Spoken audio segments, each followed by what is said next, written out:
Priya takes tea is taken by Priya. First sentence तो सही लग रहा है, प्रेजेंट इंडेफिनिट का है, बट सेकंड सेंटेंस गलत लग रहा है ना। इज के साथ आईएनजी लगता है, जबकि यहाँ पर थर्ड फॉर्म लगा। लेकिन यहाँ मैं बता दूँ दोनों सेंटेंसेस सही हैं। अब आप मेरा इशारा समझ गए होंगे कि आज हम वॉइस के बारे में जानेंगे। गुड मॉर्निंग, मैं आपका केजरीवाल सर आप सबका हार्दिक स्वागत करता हूँ। How are you? I hope you are fine and enjoying life. जीवन का आनंद ले रहे हैं। आगे बढ़ने से पहले एक बात मैं बता दूं, वीडियो थोड़ा सा लंबा जैसे लगेगा, बट आपको मैं इतना कह सकता हूँ कि अच्छे से समझ आएगा। मैं इस बात की गारंटी दे सकता हूँ। चलिए फर्स्ट ये देखें, व्हाट इज वॉइस। तो वाच्य क्या है देखें। The voice is a form of verb, क्रिया का रूप है। That tells whether the subject is acting और बीइंग एक्टेड अपॉन, जो हमें बताता है कि सब्जेक्ट कुछ कर रहा है या उस पर कोई दूसरा कुछ कर रहा है। ठीक है, नहीं समझ आया? चलिए मैं दूसरे शब्दों में बता दूं, क्रिया का वह रूप जिससे यह पता चले कि सब्जेक्ट को ज्यादा वेटेज दिया गया है या ऑब्जेक्ट को, यही वॉइस होता है। ठीक, चलिए इसको हम इसके टाइप्स से समझ जाते हैं। How many types of voice? There are two types, first is active and second is passive, कर्तृवाच्य और कर्मवाच्य। ठीक है, देखें what is active voice. Active voice किसको कहते हैं? When the subject does something, जब सब्जेक्ट कुछ करता है तो जो वॉइस होता है वो एक्टिव वॉइस होता है। ठीक है, यहाँ पर एक बात मैं बता दूं, every sentence of tense is active voice. Tense का हर एक वाक्य एक्टिव वॉइस होता है। ठीक है, ये बहुत इंपॉर्टेंट चीज है। Now what is passive voice? Passive voice क्या है? When the subject suffers the action done by someone और समथिंग, जब सब्जेक्ट किसी दूसरे के द्वारा किए गए कार्य के परिणाम को भोगता है, उसके फल को भोगता है, तो वो वॉइस होता है, वो पेसिव वॉइस होता है। एक्चुअल में एक्टिव मीन्स क्या होता है? सक्रिय, और पेसिव मीन्स निष्क्रिय। तो जहां पर सब्जेक्ट एक्टिव होता है वो एक्टिव वॉइस, और जहां सब्जेक्ट एक्टिव नहीं होता है वो पेसिव वॉइस। अब ये देखें कि सब्जेक्ट एक्टिव नहीं होता है तो क्या एक्टिव होता है? तो उसमें ऑब्जेक्ट एक्टिव होता है। ठीक है, ये पेसिव वॉइस होता है। सब्जेक्ट इसमें निष्क्रिय होता है। कॉन्सेप्ट क्लियर हुआ? यहाँ पर मैं बता दूं कि सिर्फ 8 टेंसेस के पेसिव वॉइस बनते हैं। कितने के? सिर्फ 8 टेंसेस के पेसिव वॉइस बनते हैं। चलिए वो कौन कौन से टेंस देख लें। Present indefinite tense, present continuous tense, present perfect tense, past indefinite tense, past continuous tense, past perfect tense. ये कुल मिला के 6 हुए। ये फ्यूचर इंडेफिनिट टेंस और फ्यूचर परफेक्ट टेंस, इस तरीके से ये कुल 8 टेंसेस, और सिर्फ इन्हीं के पेसिव वॉइस बनते हैं। बाकी जो बच्चे 4, उनके पेसिव वॉइस नहीं बनते। चले कौन कौन से बच्चे उसको भी जान लें। तो तीनों टेंस का परफेक्ट कंटिन्यूअस, माने कि present perfect continuous, past perfect continuous और फ्यूचर परफेक्ट कंटिन्यूअस, ये हुआ 3। और इसके साथ ही फ्यूचर कंटिन्यूअस का नहीं बनता, कुल मिला के 4। इस तरीके से 12 टेंस में से 8 टेंस का बनता है और 4 का नहीं बनता है। क्लियर? एक एग्जाम्पल देखें, ज्यादा अच्छे से क्लियर हो जाएगा। राम किल्ड रावण, राम ने रावण को मारा। ठीक है, ये सब्जेक्ट है, और किसको मारा? ये ऑब्जेक्ट है। ठीक है, इसमें सब्जेक्ट एक्टिव है, राम ने मारा ना, एक्टिव है। अब देखें ये पेसिव वॉइस, इसमें ऑब्जेक्ट को, इस रावण को ज्यादा वेटेज दिया गया, सामने में ला दिया गया। Ravan was killed by Ram, Ravan Ram के द्वारा मारा गया। इस राम को बाद में लाया गया, ये निष्क्रिय हो गया। इसको दूसरे शब्दों में समझ लीजिए, अयोध्या में बोला जा रहा है राम ने रावण को मारा, राम ने रावण को मारा। ये इसमें सब्जेक्ट को जो करता है उसको ज्यादा वेटेज दिया जा रहा है। लेकिन लंका में राम ने रावण को मारा नहीं कहा गया। क्या कहा गया? जो मरा है, जो कर्म है, जो रावण है, उसको ज्यादा महत्व दिया गया, क्योंकि रावण वहां का राजा था ना, इसलिए उसको पहले सामने ला दिया गया। Ravan was killed by Ram, Ravan Ram के द्वारा मारा गया। ये है एक्टिव और पेसिव का कॉन्सेप्ट। ठीक है, इसमें सब्जेक्ट प्रधान है और इसमें ऑब्जेक्ट प्रधान है। क्लियर हुआ कॉन्सेप्ट? अब देखें rules to change active voice into passive voice. Active voice को पूरी तरीके से पेसिव वॉइस में बदलने के लिए क्या क्या रूल्स है देखें। पहला है interchange of subject and object, मतलब सब्जेक्ट और ऑब्जेक्ट का आपस में बदला बदली। दूसरे शब्दों में समझ लें कि object in place of subject, subject की जगह पर ऑब्जेक्ट लिखेंगे। और क्या है? Subject in place of object, और ऑब्जेक्ट की जगह पर सब्जेक्ट लिखेंगे। ठीक है, लेकिन यहाँ पर एक बात ध्यान रखना, सब्जेक्ट को हमेशा ऑब्जेक्टिव केस में लिखेंगे। किसमें? ऑब्जेक्टिव केस में लिखते हैं, इसको ध्यान रखना, कर्म कारक में लिखेंगे। ये बहुत इंपॉर्टेंट चीज है। फिर अगला रूल क्या है? Past participle form of main verb, हमेशा क्रिया का थर्ड फॉर्म यूज होगा। कौन सा? क्रिया का थर्ड फॉर्म, वर्ब का थर्ड फॉर्म यूज होगा। ठीक है, आगे और देखें, helping verb according to tense and object, ये क्या चीज है? ऑक्सिलरी वर्ब का प्रयोग टेंस और ऑब्जेक्ट के अनुसार करेंगे। ठीक है, अब आपको ऐसा लग रहा होगा ये सर ये क्या बता रहे हैं, हमें तो कुछ समझ नहीं आ रहा है। ऐसा लग रहा है जैसे किसी व्यक्ति को बुंडा कर दिया गया है और उसके सिर में पानी डाल रहे हैं और उसको पूछ रहे हैं कि कैसा लग रहा है, तो वो बेचारा क्या बताएगा? उसके सिर पे पानी रुक ही नहीं रहा है, तो वो क्या बताएगा? इसी प्रकार से हमें लग रहा है सर कि हमें कुछ समझ नहीं आ रहा है। तो बेटा बहुत ही क्लियर है, बहुत ही सिंपल है ये। आपको auxiliary verb by helping verb का प्रयोग टेंस के अनुसार और ऑब्जेक्ट के अनुसार करना है। चलिए इसको एग्जाम्पल में अभी क्लियर कर दूंगा, पहले रूल से देख लें। अगला रूल क्या है कि use by before subject, subject के पहले आपको बाय लगाना है, सब्जेक्ट के पहले।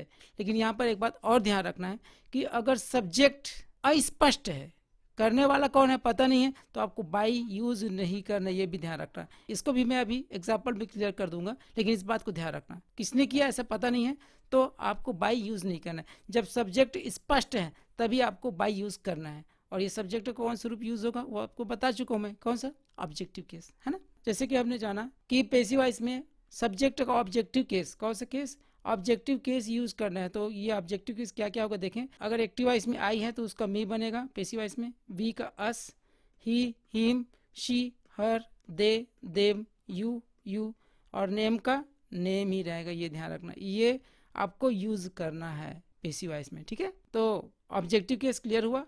अब देखिए पैसिव वॉइस में सबसे बड़ी जो दिक्कत होती है हेल्पिंग वर्ब की, कि हम समझ नहीं पाते कि दिए गए एक्टिव वॉइस को पैसिव वॉइस बनाते समय कौन से हेल्पिंग वर्ब यूज करें, है ना।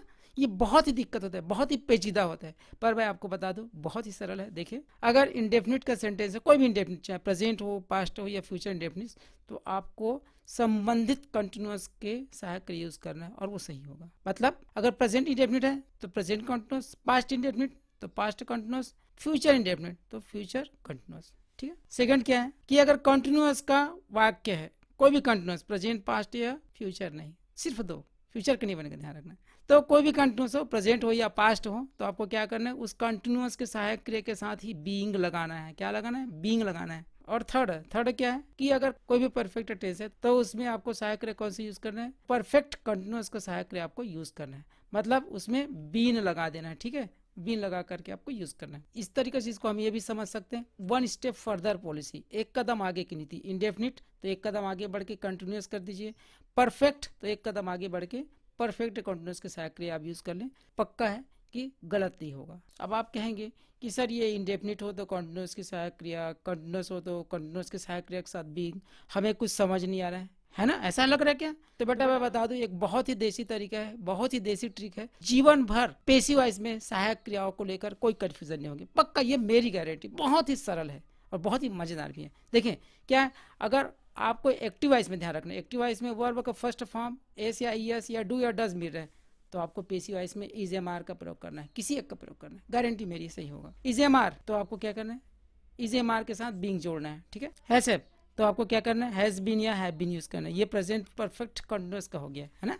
ये क्या है, इधर एक्टिव वॉइस है, ठीक है, और ये क्या है, पैसिव वॉइस है। पैसिव वॉइस में ये वाला आपको हेल्पिंग वर्ब यूज करना है, ठीक है। अब देखिए वर्ब का सेकंड फॉर्म या डिड का प्रयोग हुआ तो आपको क्या करना है, वाज या वर का प्रयोग करना, वाज या वर का प्रयोग करना, ठीक है। वाज या वर का प्रयोग दिया हुआ है तो क्या करना है, वाज या वर के साथ बीइंग जोड़ना है। ये क्या चीज है, ये कंटिन्यूअस है, और ये क्या है, कंटिन्यूअस में बीइंग जोड़ते हैं, वही वाला जो बोला वो, ठीक है। हैड हो तो हैड बीन लगाना है। अगला देखें विल या शेल होगा तो आपको विल बी या शेल बी यूज करना है। शेल है या विल है, मतलब ये क्या है, फ्यूचर परफेक्ट टेंस है, तो आपको फ्यूचर परफेक्ट कंटिन्यूअस के सहायक क्रिया विल हैव बीन या शैल हैव बीन को यूज करना है। ये बहुत ही सिंपल और देसी तरीका है, मैं समझता हूँ अब पैसिव वॉइस में हेल्पिंग वर्ब को लेकर कोई कंफ्यूजन नहीं होगा। जैसे कि हमने रूल्स के अंतर्गत ये जाना कि हेल्पिंग वर्ब का प्रयोग टेंस के अनुसार और ऑब्जेक्ट के अनुसार करते हैं। तो यहाँ पर टेंस के अनुसार तो हो गया, अगर ये टेंस का आपको सेंटेंस मिलेगा तो ये टेंस के आपको हेल्पिंग वर्ब यूज करना है और वो सही होगा। अब ये देखिए ऑब्जेक्ट के अनुसार कैसे होगा, तो ऑब्जेक्ट के वचन के अनुसार कैसे मैं बता दूं। अगर सिंगुलर ऑब्जेक्ट है, एक वचन ऑब्जेक्ट है,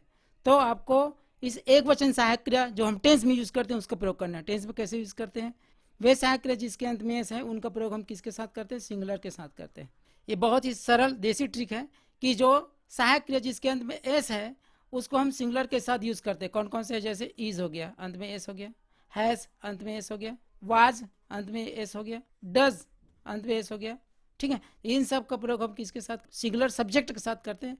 उसी प्रकार से सिंगुलर ऑब्जेक्ट के भी साथ करते हैं। जितने सारे सिंगुलर ऑब्जेक्ट अगर हैं और उसे हम सब्जेक्ट के रूप में शुरू में लिख रहे हैं तो वहां पर हमें क्या करना होगा, इस सहायक क्रिया का प्रयोग करना है, ठीक है। एक अच्छी बात और बता दूं मैं यहाँ पर कि एक्टिव वॉइस में दूसरा सहायक क्रिया हो सकता है और पैसिव वॉइस में दूसरा सहायक क्रिया हो सकता है। ध्यान रखें कैसे, देखें I am writing a letter, मैं एक लेटर लिख रहा हूँ, पत्र लिख रहा हूँ, ये एक्टिव वॉइस।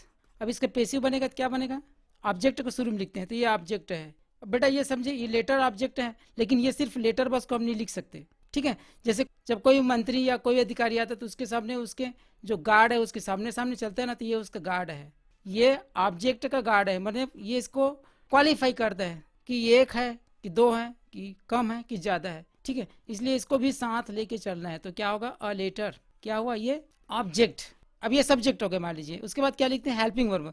तो यहाँ पर हेल्पिंग वर्ब क्या आएगा, ये एम का प्रयोग हुआ, तो हमारे पास हेल्पिंग वर्ब है इज, एम, आर और इसके साथ ही बीइंग, ये होगा, है ना, इज एम आर के साथ बीइंग। तो यहाँ पर क्या होगा देखें, ये एक वचन है, यही बात मैं बताने जा रहा था, ये एक वचन है तो यहाँ पर इज का प्रयोग होगा, इज बीइंग। अब आप बोलेंगे यहाँ पर तो एम का प्रयोग हुआ, तो भैया आई के साथ एम होता है, लेकिन इस सिंगुलर ऑब्जेक्ट के साथ इज का प्रयोग होगा। यही मैं कॉन्सेप्ट क्लियर करना चाहता था। ये समझ लीजिए, जब एक विधायक रहता है तो उसका दूसरा पीए होता है, लेकिन जब विधायक बदल जाता है तो क्या वही आदमी उसका पीए बनेगा, नहीं ना, दूसरा बनता है। तो ये है, ये विधायक आई है तो यहाँ पर एम उसका पीए है। जब अ लेटर हो गया मतलब विधायक चेंज हो गया तो उसका पीए भी चेंज हो गया। समझ लीजिए, बहुत ही सिंपल तरीका है। तो a letter is being written, third form of main verb by, ये देखो बाई, और उसके बाद क्या है, मी, ठीक है। तो क्लियर हुआ, आपको हेल्पिंग वर्ब ऑब्जेक्ट के वचन के अनुसार लगाना है, ऑब्जेक्ट के अनुसार लगाना है। अगर ऑब्जेक्ट एक वचन है तो एक वचन सहायक क्रिया, और बहुवचन है तो बहुवचन सहायक क्रिया। एम का प्रयोग सिर्फ आई के साथ होता है, कभी कभी ये कंडीशन बनता है कि पेसिव वॉइस में एम का यूज होता है। देखो कैसे होगा, ये देख लें, she gives me a pen, तो इसमें होगा, ये इंडेफिनिट का सेंटेंस है, यहाँ पर हम इज एम आर का प्रयोग करेंगे तो आई के साथ इज नहीं होगा, आर नहीं होगा, क्या होगा, एम होगा। आई एम गिवन, देखो गिवन अ पेन बाई सी का क्या हो गया, हर। क्लियर हुआ। ऐसे कुछ कुछ कंडीशन में ही ये एम का प्रयोग होता है, अदरवाइज एक वचन और बहुवचन सहायक क्रियाओं का ही प्रयोग होता है, ठीक है। अब थोड़ा सा देख लें कि एक्टिव वॉइस और पैसिव वॉइस का स्ट्रक्चर क्या होता है। अभी तो मैं बताया हूँ, लेकिन इसको अच्छे से समझ लेते हैं। तो एक्टिव वॉइस का स्ट्रक्चर क्या होता है, सब्जेक्ट शुरू में होता है, वर्ब होता है और उसके बाद ऑब्जेक्ट होते हैं और other words and at last full stop. ये वर्ब में दोनों चीज़ें शामिल है, helping verb plus main verb, ठीक है। अब इसका पेसिव वॉइस बनाएंगे तो क्या रहेगा, उसकी संरचना क्या है, पेसिव वॉइस की स्ट्रक्चर क्या है कि इस ऑब्जेक्ट को हमें शुरू में लिखना है, ऑब्जेक्ट शुरू में आ गया, उसके बाद वर्ब, इसमें भी वही चीज़ शामिल है, कौन से, हेल्पिंग वर्ब और मेन वर्ब। बट यहाँ पर ध्यान रखना, मेन वर्ब का कौन सा फॉर्म यूज़ करना है, थर्ड फॉर्म यूज़ करना है। उसके बाद बाई, और ये सब्जेक्ट, बाई लगा के सब्जेक्ट लिखना है, देन अदर वर्ड्स और एट लास्ट फुल स्टॉप। नहीं आ रहा, देख लें, क्लियर एग्जाम्पल को क्लियर कर लेते हैं अच्छे से। I gave her some pens, मैंने उसे कुछ पेन्स दिए। अब यहाँ पर ये देखें कि सेंटेंस में ऑब्जेक्ट कौन सा शब्द है, तो ये देखने का बहुत बढ़िया ट्रिक है कि आप वर्ब में प्रश्न करें, वाट क्या, या हुम किसे। ये बहुत ही सरल तरीका होता है ऑब्जेक्ट निकालने का। दो प्रश्न लगाइए, या तो क्या या किसे, ठीक है। तो I gave her some pens, मैंने उसे कुछ पेन दिया, क्या दिया, सम पेन्स, ये हो गया एक ऑब्जेक्ट, ऑब्जेक्ट वन। किसे दिया, उसे दिया, तो ये हो गया ऑब्जेक्ट टू। ये दो ऑब्जेक्ट है, दो ऑब्जेक्ट है, तो इसको कैसे बनाएंगे, तो दोनों को लेके अलग अलग बना सकते, एक बार इसको लेके बना सकते, एक बार इसको लेके बना सकते। ये दो तरीके से इसके हम पेसिव वॉइस बना सकते हैं, ठीक है। कैसे देखिए, she was given some pens by me, देखिए यहाँ पर शी शुरू में आ गया, शी, और ये शी के साथ ये वाज, एक वचन इसलिए वाज आ गया। गिवन सम पेन्स बाई मी, मेरे द्वारा कुछ पेन उसे दिया गया। हर के बदले यहाँ पर शी आ गया, है ना। तो शी क्यों आया, आप पूछ सकते हैं ना, तो मैं बता दूं, ये सब्जेक्ट ग्रुप में लिखा गया है, सब्जेक्ट ग्रुप में शी होता है और उसी का ऑब्जेक्टिव केस क्या बनता है, हर बनता है, इसलिए यहाँ पर शी लिखा गया है। क्लियर।